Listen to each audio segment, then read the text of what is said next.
হয়, বৰ্তমান মই উপস্থিত আছোঁ নগাঁও জিলাৰ কাৰ্বি আংলং সীমান্তত অৱস্থিত হাতীখুলি ৰংহাং গাঁৱত। আৰু ইয়াত দেখিবলৈ পোৱা গৈছে এক ব্যতিক্ৰমী পৰিৱেশ, কিয়নো এই হাতীখুলিৰ এগৰাকী প্ৰকৃতিপ্ৰেমী তথা অসম গৌৰৱ উপাধিৰে বিভূষিত বিনোদ দুলু বৰাৰ প্ৰচেষ্টাত এইদৰে হাতীৰ কাৰণে ভূঁই ৰোৱা দৃশ্য দেখিবলৈ পোৱা গৈছে। মই এই মুহূৰ্তত হাতীখুলি ৰংহাং গাঁৱৰ দৃশ্য দেখুৱাই আছোঁ। এইদৰে আচলতে হাতী বন্ধু বিনোদ দুলু বৰাৰ প্ৰচেষ্টাত এইদৰে হাতী বন্ধু গ্ৰুপে এইদৰে আচলতে পথাৰত হাতীৰ বাবে ভূঁই ৰোৱা দেখিবলৈ পোৱা গৈছে। প্ৰতি বছৰৰ দৰে এই বছৰো তেওঁলোকে আচলতে হাতীৰ বাবে এই ভূঁই ৰুই আছে।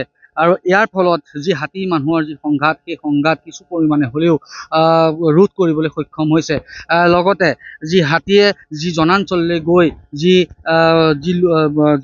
কৃষকসকলৰ যি খেতি, সেই খেতি নষ্ট কৰি আহিছিল, সেই খেতি নষ্টৰ যি পৰিমাণ, সেই পৰিমাণ লাহে লাহে হ্ৰাস পাবলৈ ধৰিছে। আৰু ইয়াৰ এই পদক্ষেপক ইতিমধ্যে মন কী বাত অনুষ্ঠানত ভাৰতবৰ্ষৰ প্ৰধানমন্ত্ৰী নৰেন্দ্ৰ মোদী ডাঙৰীয়াই প্ৰশংসা কৰিছিল। আৰু এইদৰে এতিয়া দেখিবলৈ পোৱা গৈছে ৰংহাং গাঁৱত এইদৰে হাতীৰ বাবে খাদ্য প্ৰস্তুত কৰা দেখিবলৈ পোৱা গৈছে। মই আগত এই মুহূৰ্তত বিনোদ দুলু বৰা আছে, মই তেখেতৰ পৰা কিছু মন্তব্য ল'বলৈ মই চেষ্টা কৰিম। মই কি ক'ব, প্ৰতি বছৰৰ দৰে এই বছৰো কিন্তু শাওনৰ পথাৰত ব্যস্ত দেখিবলৈ পোৱা গৈছে ৰোৱনীসকল। হয় হয়, নমস্কাৰ। পোনপ্ৰথমে অসমবাসী ৰাইজক, গোটেই ভাৰতবাসী ৰাইজকে মই ধন্যবাদ জ্ঞাপন কৰিছোঁ। আপোনালোকে বহুত আমাক ছাপোৰ্ট কৰিছে, মনৰ সাহস দিছে আচলতে। এতিয়া চাওক, এতিয়া আমি যেতিয়া 2017 চনৰ পৰা আমি পৰিকল্পনা কৰিছিলোঁ যে হাতী মানুহৰ সংঘাত সৰুৰ পৰাই দেখি আহিছিলোঁ, আৰু আমি মন মেলিলোঁ যে হাতীৰ কাৰণে কি কৰিব পাৰি, আৰু আমি হাতীৰ কাৰণে কিনো কৰিম। সেইকাৰণে আমি GPS লৈ পেলাই প্ৰদীপ কুমাৰ ভূঞা খুৰা, মোৰ শ্ৰদ্ধাৰ, তেখেতৰ নাম ল'বই লাগিব। তেখেতে পৰিকল্পনা বা আমাৰ এই যিটো আঁচনি, তেখেতে মেইন মানুহ। আৰু আমি এই গোটেই গাঁৱৰ মানুহখিনি একত্ৰিত কৰি আমি মন মেলিলোঁ যে হাতীৰ কাৰণে কিবা এটা কৰোঁ।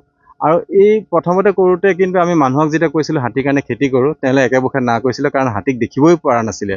হাতী তেতিয়া তেওঁলোকৰ শত্ৰু বুলি জ্ঞান কৰিছিলে। আমি প্ৰথমতে কি কৰিলোঁ, অক্টোবৰ এণ্ডৰ ফালে হাতীখিনি গেডাৰিং হয় আৰু এইটো জেগাতে হয়।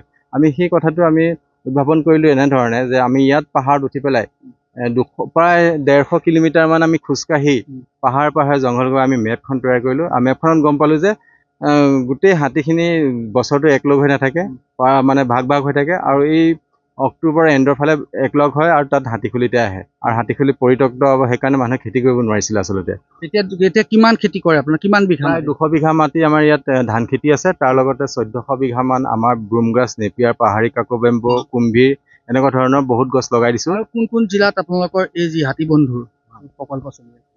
প্ৰথমতে আমি নগাঁও জিলাত আমি আৰম্ভ কৰিছিলোঁ। যেতিয়া আমি সফল হ'লোঁ বুলি আপোনালোকেই কৈ আছে আৰু ৰাইজেও কৈ আছে, যিহেতু সেইকাৰণে আমি এটা অন্য জেগালৈ, আমাৰ য'ত কনফ্লিক্ট বেছি, সেই জেগালৈ আমি যাবলৈ চেষ্টা কৰিলোঁ, য'ত নুমলীগড়ৰ গোলাঘাটৰ থোৰামুখ, তাতো নম্বৰ ৱাইল্ড লাইফ চেঞ্চুৰীৰ পৰা 80-90টা আৰু দৈগুৰুঙৰ পৰাও আহে হাতীখিনি, প্ৰায় তেতিয়া 200মান তাতো হৈ যায় হাতী। সেইখিনি হাতীক আকৌ আমি ৰাইজক আমাৰ এই মডেলটো বুজালোঁ। ৰাইজে আমাক আকৌ ছাপোৰ্ট কৰিলে।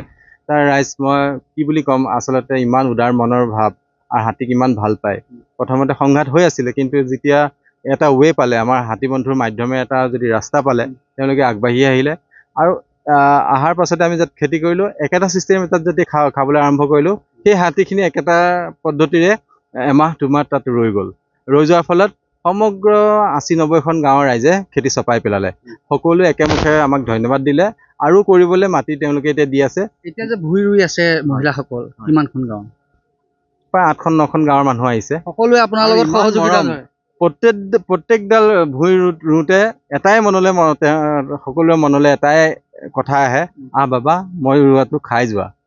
কিন্তু আগতে কেনেকুৱা আছিলে, আহ বাবা আহিলে কিন্তু তোমাক মানে আমি মাৰিম বা হানিখুচি মাৰিম। কিন্তু এতিয়া সম্পূৰ্ণ চেঞ্জ হৈছে তেওঁলোকৰ মাইণ্ডছেটটো, আৰু তেওঁলোকে ইয়াত ৰুইছে, এইটোৱে কল্পনা কৰিছে দায়িত্ব নধৰিবা, তুমি আহি খাই যাবা, আৰু অন্যটো খেতি আছে সেইখিনি যাতে নোযোৱা। শেষত আপোনাক এটা প্ৰশ্ন কৰিম, চৰকাৰৰ পৰা আপুনি কি বিচাৰে? চৰকাৰৰ পৰা এইটোৱে বিচাৰিছোঁ, আগতে হাতীয়ে যেতিয়া ব্ৰিটিছ শাসনকালত 20,000ৰ অধিক হাতী আছিলে, এতিয়া গৈ 4,000ৰো কম আছিলে, আৰু 70টা বছৰৰ পাছতচোন হাতীয়ে নাথাকিব।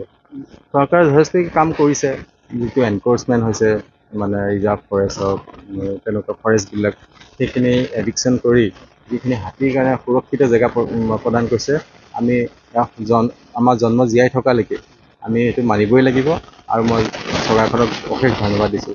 মই চৰকাৰক এইটোও অনুৰোধ জনাইছোঁ, এই যিহেতু দেশৰ সন্মানীয় প্ৰধানমন্ত্ৰী ডাঙৰীয়াও এই আমাৰ হাতী বন্ধুৰ কথা বা মন কী বাতত অনুষ্ঠানত স্বীকৃতি প্ৰদান কৰিছে। মই এবাৰ ভাবোঁ যদি এই কাৰ্যটো যদি অন্য জেগাত যিখিনি আমি ৰুই আছোঁ, আমি আজি ষ্টাডি নহয়, আমাৰ প্ৰায় 30টা বছৰ আমি চাইছোঁ কি হাতীয়ে খায়, কি ভাল পায়, কোন এৰিয়াত থাকি ভাল পায়, সেই জেগাটো সেইখিনি আজি সফল ঘপককৈ হ'ব নোৱাৰি। আজি 30 বছৰৰ সাধনা আছে আৰু সেইখিনিয়ে সাধনা কৰি আমি হাতীক এটা ইমান সুন্দৰকৈ এটা জেগাত ৰাখিব পাৰিছোঁ যে চৰকাৰে যদি এনেকৈ পদক্ষেপ লয় মই ভাবোঁ যে 90% জেগাই হাতী আৰু মানৱৰ সংঘাতৰ বিপৰীতে বন্ধুত্ব স্থাপন হ'ব। হয়, ধন্যবাদ। এয়া আছিল বিনোদ দলবৰুৱা আৰু তেখেতৰ যি প্ৰচেষ্টা, সেই প্ৰচেষ্টাই হাতী মানুহৰ সংঘাতেই হওক বা চহা কৃষকসকলৰ খেতিডৰাই হওক যথেষ্টখিনি ৰক্ষা কৰি আহিছে আৰু আমি ND24 পৰিয়ালৰ তৰফৰ পৰা তেখেতৰ এই প্ৰচেষ্টাক শলাগ জনাইছোঁ আৰু তেখেত যাতে আগবাঢ়ি যায় আৰু হাতী মানৱৰ যি সংঘাত, সেই সংঘাত একেবাৰে নাইকিয়া হৈ যায় তাৰে আশা প্ৰকাশ কৰিলোঁ।